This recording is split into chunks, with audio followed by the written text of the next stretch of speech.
terms of the size of the economy, if you look at where we were in 1947 when we attained independence, we accounted for 3.5% of the global economy. Today we account for close to 9% of the global economy. So in terms of the space we occupy in the global economy, we have definitely, become bigger, and proportionately we occupy much more space, which is good news for us. But as I said, I mean, with growth and development, we today are the 6th largest economy in the world. We expect to become the 5th largest this year itself, 2019, all doing well. And our integrations with the global economy are only going to increase as we go along and become more and more, let's say, competitive domestically. We develop better infrastructure, better logistics, better means of manufacturing and export. We become more integrated. We are also we are also increasing our let's say specialized arrangements with several countries.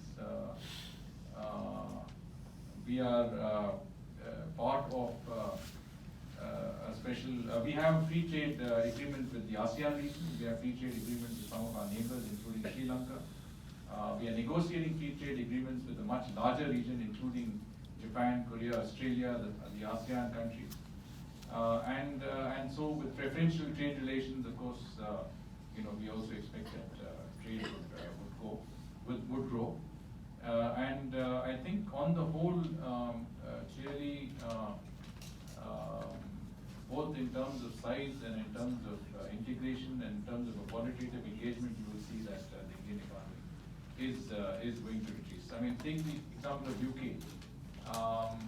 Indian investments in the UK have exceeded British investments in India. And today, many of our large companies have got significant investments in the UK. Tata's, for example, they own Land Rover and Jaguar. They own HEP. And clearly, they are a very important player in the European economy.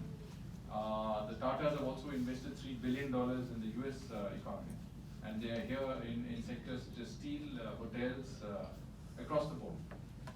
And so today it's no longer a question of just India being a recipient of foreign direct investment. Indian companies are also increasingly active in seeking opportunities in other countries, adding value to those countries, creating employment in those countries. Keep in mind that Jaguar and Land Rover were failing concerns, that they were in the red, and had the Tata not bought them, this company might have been completely scrapped.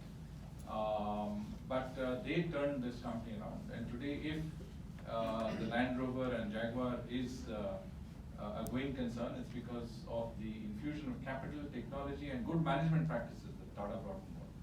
So that's just to give you an example of our engagement in the global economy. Thank you.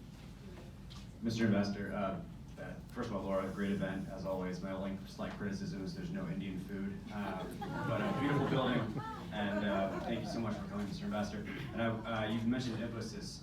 They've just announced, or I think last year announced, their new technology hub in Indianapolis. I think they're going to hire 3,000 more folks. So it's beautiful, and would encourage you to visit that as well next time. You briefly touched on GSP preferences in our trade negotiation. Can you expand a little bit on that? The U.S. Chambers, U.S. India Business Council urged the administration to allow more time for negotiations before taking action on GSP because we represent those firms doing business in India. Touch a little bit more, if you would, on the state of these negotiations. Is there any hope to get something through before we hurt each other's trade by talking about tariffs? Well, yes, I mean, it is a topical issue, so I think it might be of some interest. There is a slight sense of, I wouldn't call it a misunderstanding, but clearly we are thinking on different things when we talk about market access. Our sense was that the United States wanted to address the issue of the adverse trade bias. That we are exporting more to the United States than the US is exporting to India, and therefore India needs to import more from the US, which is what I spoke about. We are importing much more from the US than we were doing before.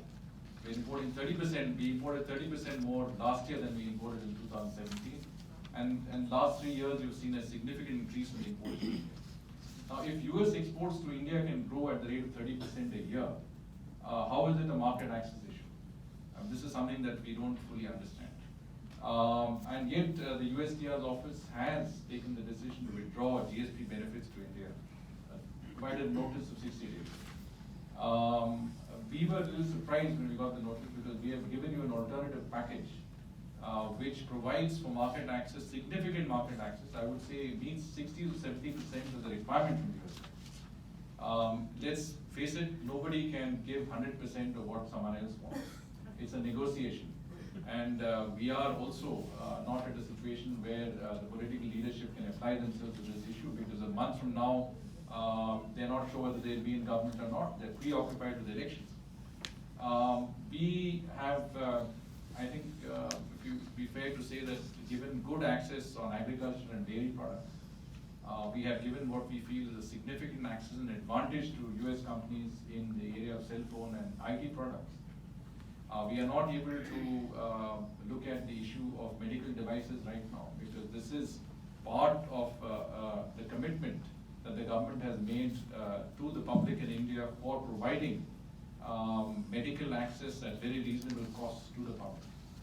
In other words, there are some contradictions between your demand for market access and our commitments at the level of social, let's say, benefits that the poorer sections of the public in India can get, the underprivileged sections. What we are saying is that we should take time to negotiate these and come out at an arrangement that is satisfactory to both, which is mutually beneficial. It cannot be a zero-sum game. It has to be a win-win situation. It has to help you and it has to help us. We are giving you access to a market of 1.3 billion people. We are giving you market access to a country which has 70% of which would be under 35 years of age, a demographic that's going to go up. You have to examine whether this is in your interest or not.